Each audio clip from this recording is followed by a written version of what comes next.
안녕하세요. 백두산 금융연구소의 백두산입니다. 8월 14일 금요일 아침 9시 51분입니다. 오늘 아침에는 그 시황보다도 앞서서 일단 먼저 전체적인 어떤 큰 돈의 움직임들, 채권이 어떻고 주식이 어떻고 이런 이야기를 조금 하고 넘어가도록 하겠습니다. 오늘 아침에 박문환 이사가 쓴 글인데 이게 제목인 것 같으니까 구글에 검색해서 궁금하신 분들은 원문 다 읽어보세요. 아무튼 요 리포트에서 이제 뭐 설명이 굉장히 긴데 제가 봤을 때 여러분들께 일단 이 리포트의 가장 핵심적인 내용은 뭐냐라고 물어보시면은 요건 것 같아요. 실질금리가 다시 추락하면 금은 다시 오르겠습니다만 이미 마이너스 1%까지 내려왔었기에 그보다 더 떨어지긴 현실적으로 어렵겠다는 생각입니다. 라는 요 내용이 제가 봤을 때 가장 어떤 중요한 내용이 아닌가 싶습니다. 앞으로 금리와 관련된 전망이에요. 며칠 전에 그 8월 4일 날인가 8월 5일 날인가쯤에 이제 금리가 이렇게 보시다시피 사상 최저를 찍고 나서 그 뒤로 현재 금리가 폭등하고 있는 이런 흐름이 나타나고 있습니다. 이런 거를 이제 주목을 제가 며칠 전부터 하면서 여러분들께 제 영상 제목에 이렇게도 썼었어요. 더 이상 양적 완화의 약발이 먹히지 않고 있다라는 얘기도 제목으로 그렇게 달았었고요. 그리고 며칠 전에 무브 인덱스 보여드리면서 무브 인덱스 보여드린 것도 앞으로 금리가 튈 수 있다라는 어떤 그런 걸 말씀드린 거고, 또 며칠 전에는 갑자기 뜬금없이 2020년 금융위기, 2021년 금융위기를 얘기를 한 적도 있습니다. 이 다 금리와 관련된 이야기를 한 거거든요. 그게 금리가 저렇게 튈 수 있다라는 얘기를 한 거거든요. 지금 시장 상황이 여러분 굉장히 독특한 겁니다. 원래 평상시에는 아시다시피 채권은 안전자산이고 주식은 위험자산이잖아요. 근데 지금 그게 흐름이 개판이 됐어요. 왜 개판이 됐나? 연방준비제도의 그 양적 완화 때문에 개판이 됐습니다. 안전자산이고 위험자산이고 다 올라가요. 다 올라가요. 이게 미국 10년물 채권 시장 그 채권 가격입니다. 2018년 10월부터 해서 계속 폭등하기 시작했어요. 그리고 지금은 금리가 한 0.5, 0.4 이 정도 됩니다. 그러니까 거의 제로 금리에 가깝게 금리가 많이 올랐죠. 그러니까 채권 가격이 많이 올라서 금리가 많이 떨어졌죠. 자, 아무튼 이런 상황이에요. 반대쪽을 봅시다. 원래 채권하고 주식이 반대죠, 여러분들. 근데 예를 들면 나스닥, 여러분들 뭐 안 보셔도 아시죠? 안 보셔도 뻔합니다. 자, 여기 2018년 9월달, 10월달부터 바닥을 탁 찍고 나서 폭등하기 시작한 이 채권, 요 모습을 잘 봐놓으세요. 요 모습을 기억하시고 나스닥 한번 봅시다. 2018년 9월, 10월 여기죠. 9월, 10월. 예, 정상적이에요. 9월, 10월 정상적이에요. 그러니까 채권 가격이 이때도 올라갔잖아요. 이때부터. 여기 3개월 정상적이다가 그 다음부터 탁 틀어지기 시작한 겁니다. 똑같죠? 채권하고 똑같이 오르기 시작했죠? 완전 채권하고 똑같아요. 1대1, 1대1. 나스닥하고 채권하고 똑같아요. 여기 이 모양, 그리고 여기 있는 이 모양. 두 개 다 기억해 놓으시기 바랍니다. 이게 뭐예요? 이게 시장이 정상적인 기능을 잃었다는 거예요. 제가 물론 오래전에도 이런 말씀은 드려놨습니다. 채권 시장도 버블이 어마어마하다라고 말씀드려놨는데 어쨌든 이제 이 뭐든 그런 것 같아요. 최근에 일어나는 이런 일련의 움직임들, 뭐 예를 들면 돈이 더 이상 갈 데가 없으니까 제가 며칠 전에 보여드렸던 기사가 있습니다. 이제 연준에서 채권 매입 프로그램을 해주다 보니까 정크본드까지도 금리가 2%까지 떨어졌다, 뭐 이런 얘기가 있었고요. 그러면서 동시에 무슨 일이 일어났나요? 그러면서 동시에 며칠 전에 코스피가 2주 동안 폭등을 했었죠. 2주 동안 폭등을 하는 이런 일들이 있었습니다. 그죠? 2주 동안 폭등했어요. 그리고 이것뿐만이 아니에요. 그 와중에 뭐 애플이라든가 뭐 당연히 주도주였던 나스닥 친구들도 사실 그동안 굉장히 많이 올랐었습니다. 이런 점들 한번 생각해 볼 필요가 있다는 거죠.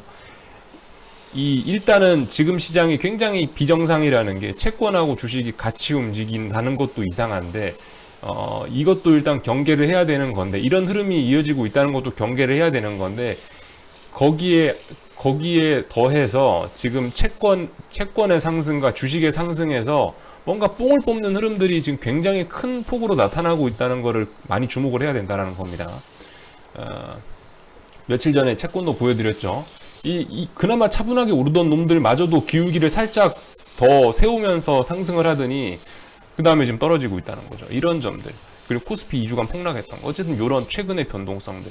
금값 같은 것도 보세요. 금값 같은 것도 차분하게 추세선 따라 오르다가 갑자기 추세선 딱 깨고 나서 2주가량 폭등하고 나서 지금 개박살 나고 있죠. 물론 뭐 쌍바닥 아니 저 쌍고점 정도는 확인할 수 있겠다라고 생각을 하고 있습니다만 이것도 그래요. 뭐 유로화 이런 것도 그렇고 달러화 이런 것도 그렇고 달러화 같은 것도 이 원래 차분히 빠지는 건데 파박 마지막에 변동성을 어마어마하게 주면서 빠지고 있다는 거. 이런 점들이 어떤 전반적으로 대세 상승을 논하는 조건들로서는 좀 너무 아니다라는 생각이 좀 드는 거죠. 저는 대세 상승을 하기 위해서는 변동성이 일단 없어야 되고 차분하게 매집 과정도 필요하고 한국에 외국인이 들어와야 되고 뭐 채권 금리 쪽도 저렇게 변동성이 있어서는 안 되고 어쨌든 좀 이런 조건들이 있긴 한데 이 경제가 좋아서 금리가 올라가야 되는 건데 그거 연준이 인정하고 경제가 좋아서 우리는 금리를 인상합니다라고 해야 이제 대세 상승으로 가는 건데 어쨌든 지금 그런 조건은 단 한 가지도 없거든요. 오직 돈빨로 올라가는 비이성적이고 논리로는 설명이 안 되는 시장이거든요. 물론 말씀드렸다시피 언젠간 정신을 차릴 거예요. 근데 이제 그 언젠가를 맞추려고 하다가 이제 지금 이게 난리가 난 게 이제 현재 지금 저의 상황인 거고요. 저와 여러분들의 상황이 이제 그렇게 된 거고. 어쨌든 뭐 이런 얘기는 뭐 부적합할 수도 있겠지만 정의는 승리합니다. 정의는 승리해요. 언제까지 미쳐 있을 수 없어요. 언젠가 정신 차리면 되긴 되는데 문제는 그 언젠가냐 이제 그 타이밍의 문제입니다. 타이밍과 정도의 문제. 얼마까지 미칠 수 있느냐 그리고 언제까지 미쳐 있을 수 있느냐 이런 부분이 좀 문제일 것 같아요. 아무튼 그래서 좀 큰 시장의 흐름을 좀 한번 보시라고 제가 얘기한 것들은 한번 여러분들 찾아보세요. 직접 데이터 찾아보세요. 뭐 채권 금리 어디서 보는 거지? 이런 것들 뭐 원자재 가격하고 뭐 코스피하고 뭐 아니면 이런 것들 다 찾아보세요. 주식시장 편하다고 HTS에서 주식시장 차트 맨날 일봉 놓고 요 끝에만 보고 있지 마시고 좀 그런 것들은 좀 찾아보실 필요가 있습니다. 한 번씩.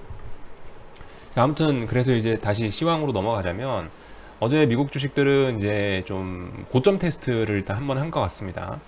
저는 이쯤 되면 평상시 분위기면 보통 막 고점 넘어가고 폭등할 줄 알았는데 일단 그런 일은 나타나지 않았고 일단은 어제 나스닥 여기 있는 추세선 이거 넘어가는지 못 넘어가는지 확인해야 되는데 일단 못 넘어가고 그리고 일단 쌍고점을 만들어낸 듯한 모양입니다. 물론 이것만 갖고 지금 쌍고점이 확인됐다라고는 말 못하죠. 오늘 밤에도 상승 시도를 했는데 여기서 음봉이 뚝 떨어져야 이제 하락하는 거겠죠. 근데 아직까지 이게 아니라는 거 아직까지 알 수 없다는 거. 다만 어젯밤에 한번 도전을 했는데 실패했다라는 것까지가 현재의 상황입니다. S&P도 어젯밤에 고점을 높이는 척 했는데 결과적으로 이 두 번째 추세선 요 안쪽으로 넘어가냐 못 넘어가냐 하다가 이제 밀리는 모습이 나오고 있어요. 참고로 지금 둘 다 어떤 상승 쐐기형의 끝자락에 완전 와 있는 이런 모습입니다. 아이고 이거 S&P네. 죄송합니다. 설명을 이게 HTS가 한 번씩 맛이 가요. S&P는 차트가 안 보이네요. 어쨌든 S&P는 이거 보고 얘기합시다. S&P도 어제 고점을 넘어가려고 했지만 일단 넘어가진 못했어요. 왜 지금 이런 자리가 이렇게 되냐? 여기 정고점이기 때문에 정고점에서 이제 생각하는 거죠. 야 이거 넘어가도 돼? 넘어가야지 돼? 아니면 그냥 다시 밀릴까? 고민을 하는 겁니다. 이 자리에서. 물론 얘도 말씀드렸다시피 이렇게 삼각쐐기형, 참 삼각쐐기란다 자꾸 상승쐐기형이 이렇게 만들어지고 있고 얘도 끝자락에 거의 다 와간다. 이런 사실을 좀 보실 수가 있을 것 같고 그 달러 인덱스 한번 보셔야 되는데 달러 인덱스 3바닥의 가능성도 있습니다. 3바닥. 그러니까 박스권을 일단 요렇게 일단 요 박스권 안에 갇혀 있다라고 생각은 되긴 되는데요. 아직까지는 일단 뭐 내려오고는 있으니까 일단 내려오고 있으니까 박스권이라고 생각은 되긴 되는데 모르죠. 지금 보시면 저점이 여기 어딘가잖아요. 여기 어딘가인데 이 근처에서 내려오지 않고 일단 어제 아래꼬리 달렸습니다. 이렇게 올라갈 수 있다는 얘기인데 만약에 박스권을 유지하려면 저점 찍고 고점 찍고 저점 찍고 고점 찍고 이런 식으로 움직여야 될 거예요. 그죠? 근데 만약에 어디선가 이렇게 저점이 이게 참 만약 어디선가 저점이 탁 높아진다라면은 더 이상 박스권을 유지하지 않겠다라는 신호일 수 있어요. 그죠? 일단 어제 저점이 살짝 높아지는 모습 보였으니까 어떻게 될지는 한번 일단 주목해 볼 수 있을 것 같아요. 어떤 분이 3바닥 얘기도 하셨는데 그럴 가능성도 있습니다. 그죠? 이렇게 3번 바닥 테스트하고 넘어가는 경우도 있을 수 있다. 어쨌든 근데 아직까지는 이런 방향성에 관해서 증거는 없어요. 심증은 있죠. 심증은 야 골드가 꺾이는 거나 유로화가 꺾이는 거나 채권 금리가 폭등하는 현상이나 이런 걸로 봤을 땐 앞으로 이 달러 인덱스가 강세로 전환되면서 시장이 확 무슨 일이 생길 수 있겠구나, 큰 돈이 한번 움직일 수 있겠구나라는 생각을 할 수 있지만, 시장의 큰 흐름이 바뀔 수 있겠구나라고 생각할 수 있지만, 아직 물증은 없다는 거죠. 물증은 이제 나올랑 말랑 한다는 거죠. 한번 어쨌든 지켜봐야 될 모양인 것 같고, 그죠? 그래서 S&P 같은 거 뭐 어제 이렇게 일단 고점을 갱신하진 못했다. 하지만 이 상승세는 이어지고 있다라는 거, 경계는 해야 된다라는 겁니다. 그래서 변동성 지수, 저기 S&P 변동성 지수 보시면은 빅스인데 하나 둘 셋 넷 다섯 여섯 6거래일 동안 잘 개기고 있네요. 무슨 일 생길 수 있다라는 거죠. 그죠? 한번 잘 보실 필요가 있을 거예요. 이런 식으로 그거 보면은 어쨌든 뭐 아직까지도 요 안에 들어와 있긴 있는 것 같습니다만은, 지금 이 상황에서 저점을 계속 지키고 있다는 게 좀 굉장히 중요한 것 같아요. 저점을 지금 하나 둘 셋 넷 다섯 여섯 6거래일 지키고 있다는 게 굉장히 중요한 것 같고, 물론 뭐 안타깝게도 UVXY나 이런 거는 계속 지금 이 레버리지가 또 들어간 거기 때문에 그런 특징으로 인해서 계속 죽고 있긴 한데, 일단 빅스 지수 자체는 이런 식으로 이 하락세기형으로 이렇게 되면 언제든지 위쪽으로 크게 튈 수 있다는 거, 요 날처럼 8월 11일처럼 요런 흐름들이 나타날 수 있다는 거를 좀 생각을 해 놓으셔야 될 것 같습니다. 나스닥 변동성도 그래요. 나스닥 변동성 같은 경우도 지금 보시면 계속 여기 한 번, 두 번, 이거는 뺍시다. 이건 상관없는 것 같고, 세 번, 이렇게 해서 지금 세 번, 뭐 길게 보면 네 번까지도 어떤 그 특정 가격에서 계속 개기고 있는 상황이고, 최근 움직임들이 일단 심상치는 않습니다. 최근 움직임들이 일단 바닥 잘 지키고 있고, 뭔가 큰 거를 준비하는 것 같긴 해요. 그 저번에 보여드렸다시피 뭐 일목균형표 뭐 이런 거를 살펴봐도 그래요. 일목균형표 같은 거 살펴봐도 뭐 지금 보시면 이렇게 위쪽으로 저항이 없습니다. 위쪽으로 저항이 없어요. 구름대가 되게 얇은 구간에 와 있어요. 언제든지 찍고 위쪽으로 올라갈 수 있다라는 거 생각을 해볼 필요가 있겠죠. 주도주들 좀 오래간만에 한번 좀 살펴보고 넘어가도록 할게요. 뭐 애플이라든가 이런 것들 얘기하는 거겠죠. 사실 요즘은 이런 주도주들 보려면 이렇게 차트 거꾸로 뒤집어 놓고 보는 게 훨씬 편한 것 같아요. 그게 이제 한국에서 주식 하시는 분들 차트 보시면 양봉이 빨간색이고 음봉이 파란색이잖아요. 한국 분들한테는 그게 더 익숙하기도 하고, 이렇게 딱 이 차트 그대로 뒤집어 놓고 보면은 빨간색이 양봉이고 파란색이 음봉 맞잖아요. 그죠? 한국 사람이 보는 그 색깔 그대로 나오는 거니까. 이거 애플 마치 3월달보다 더 하지 않습니까? 그죠? 멀리 못 가요. 애플이라든가 이거 지금 뒤집어 놓은 차트입니다. 뒤집어 놓은 차트. 요즘에 하도 위쪽으로 쏘니까 차라리 뒤집어 놓고 보는 게 어쩌면 여러분들께는 더 보기 편할지도 모르겠다라는 생각이 들어서, 정상적으로 놓고 보면 이런 그림이죠. 아무래도 우리가 맨날 상승만 추종하는 사람이다 보니까 이렇게 보면은 좀 이제 잘 안 보일 수도 있어요. 근데 우리 이런 그림은 익숙하잖아요. 폭락하는 건 익숙하잖아요.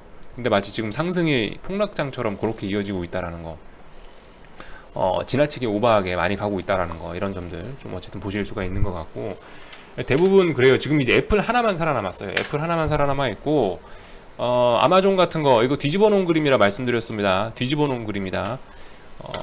보시면은 지켜야 될 자리에서 양봉 하고 있죠. 지켜야 될 자리에서 오양봉 하고 있고, 삼각 수렴형 이렇게 나오는 것 같습니다. 지금 살아있는 건 애플뿐이다라는 얘기 드리고 있는 거예요. 뭐 페이스북 같은 거 이렇게 장대 양봉, 그리고 현재 이렇게 저점이 올라가고 있는 모습, 뒤집어 놓은 겁니다. 차트 뒤집어 놓은 거예요. 뒤집어 놓은 게 오히려 요즘 보기 더 편한 것 같아서 뒤집어 놨어요. 페이스북이라든가 뭐 구글이라든가 다 그래요. 요즘에 지금 살아있는 친구라고는 애플 하나밖에 없어요. 뭐 이것도 산바닥의 가능성 이렇게 나오고 있습니다. 잘 보셔야 돼요. 어제 나온 아랫골이 심상치 않죠. 물론 음봉이긴 합니다만은 이거 지금 색깔하고 차트가 뒤집어진 겁니다. 양봉, 여기 음봉 하나 나오긴 했는데 아랫골이 길게 달려있고, 이러니까 어쨌든 지금 대부분 다 이런 모습이에요. 더 이상 이제 잘 못 가고 버벅버벅 하고 있어요. 어젯밤에 애플바를 하나로 오른 거라고 생각합니다. 마이크로소프트 같은 것도 그래요. 뭐 양봉, 음봉 나왔지만 금방 여기 5거래일 이상 지지하고 방향 틀고 또 다시 양봉 나오고 있고, 이렇게 올라가고 있고, 이런 모습들. 차트 거꾸로 보시면은 오히려 더 편한 것 같아요. 그래서 오늘 다 거꾸로 보여드린 거예요. 아무튼 뭐 이런 모습들 보실 수가 있다. 대형 주도주들 꺾이면은 끝나는 건데, 대형 주도주들이 이제 애플 하나 남아 있다라는 거. 글쎄요, 뭐 누가 말씀드렸다시피 애플 액면 분할까지 결국 액면 분할을 봐야 끝이 나지 않겠냐라는 말씀을 하시는 분들이 있는데 어쩌면 그런 분들의 생각이 맞을지도 모르겠습니다. 자, 아무튼 뭐 이런 상황인 거 짚고 넘어가고 한국장 넘어갈게요. 한국은 솔직히 지금 현재는 이렇게 좀 폭락을 하고 있는데요. 이거 폭락이라고 할 수 있나? 아무튼 뭐 이렇게 하락을 하고 있는데 그 중요한 건 그거예요. 중요한 거는 말씀드렸다시피 일단은 오늘은 솔직히 저는 폭락을 하는 게 별로 좋지는 않아요. 오늘은 별로 좋지는 않아. 왜냐면 저점 고점에 대한 테스트하고 이렇게 하는 게 좋긴 좋은데 근데 일단 지금 보시면 개파락 출발해갖고 쭉 밀리고 있기 때문에 별로 그렇게 일단 고점에 대한 테스트는 안 들어갔죠. 여기 보시면 325자리에 대한 테스트가 안 들어갔어요. 테스트가 일단 안 들어간 상황이라 일단 별로 좋지는 않은데 뭐 그렇다고 해서 안 빠지냐? 그건 아니고 일단은 저도 지켜봐야 됩니다. 지금 이 시장 상황이 워낙 미쳐있기 때문에 저도 세상 일이 어떻게 될지는 알 수가 없다. 다만 지금 이제 굳이 이 상황을 어떤 기술적으로 보이는 거로 좀 풀어보자면 요 추세선을 가지고 지금 이제 이 추세선을 기준으로 해서 움직였었잖아요. 이 추세선을 기준으로 해서 요렇게 지금 요렇게 지수가 움직였었는데 이 추세선 위쪽으로 최근 만기 3거래일 동안 만기 4거래일 동안 쐈잖아요. 위쪽으로 쏘고 나서 다시 이제 이 밑에 있는 이 선을 확인하는 지금 그런 과정인 것 같습니다. 아마 글쎄요. 일단 오늘 근데 폭락 나오면 하락 보시는 분들한테 일단 더 안 좋습니다. 여기 어딘가에서 반등해야지 하는 게 오히려 하락 보시는 분들한테는 더 좋을 수 있어요. 어쨌든 중요한 거는 이 325, 326을 이렇게 한 번에 아마 이렇게 꺾고 내려오기는 쉽지 않을 것 같고 여기 어딘가에서 이렇게 뭐 약간 좀 뭐라고 할까요? 박스권 비스무리하게 이렇게 확인해야 되지 않을까 싶어요. 박스권 비스무리하게 확인하다가 안 되면 이제 내려오는 쪽으로 하는 게 그게 일단 더 건전한 그림일 것 같다라는 말씀을 일단 드리고요. 지금 시장 상황이 그래서 보시면은 콜 옵션이 지금까지 워낙 과했기 때문에 콜만 죽고 오늘 특징이 보면 풋은 안 살아나요. 조금 살아났네? 이건 워낙 멀리 있는 풋이라고 그렇고 조금 어쨌든 조금 가까이 있는 풋들을 보면 그래도 살아는 나네요. 어쨌든 이것도 별로 그렇게 좋은 모습은 아닙니다. 얘도 이 저점에 대한 지지력 테스트나 이런 게 들어가야 되는데 곧바로 V자로 튀어버리면 안 좋아요. 얘도 어쨌든 아직 실현의 이 풋옵션 실현이 아직 덜 끝났다고 생각합니다. 어쨌든 보시면 봉의 길이가 확실히 티가 나죠. 콜옵션 쪽의 봉의 길이하고 풋옵션 쪽의 봉의 길이하고는 확실히 어쨌든 굉장한 차이가 있습니다. 조만간 어쨌든 풋옵션의 시대가 오긴 올 거예요. 콜이 이렇게 과했던 적이 저는 한 번도 본 적이 없어요. 솔직히 그래서 콜옵션 쪽을 콜 매도 치는 건 사실 굉장히 좋은 전략일 것 같긴 해요. 콜 매도를 장기적으로 들고 가는 거는 이제는 솔직히 굉장히 좋은 전략일 것 같긴 한데 어쨌든 뭐 오늘 못 잡으면 다음에 한 번 더 올라오면 여기 어딘가에서 또 잡을 수도 있겠죠. 어쨌든 이런 흐름이 나타나고 있네요. 그리고 한국장 변동성 지수가 이렇게 상승하는 모습도 잘 보셔야 되고 시장이 안정화되려면 변동성이 살아나야 시장이 안정화되려면 변동성이 죽어야 된다는 것도 생각을 해볼 필요가 있는 거고 어쨌든 중요한 거는 이게 전부 투기예요. 그러니까 이게 그 옵션 만기 옵션 파생 상품 이벤트 때문에 만기 직전까지 짜냈다가 이 만기 끝나자마자 지금 토해내는 거 보세요.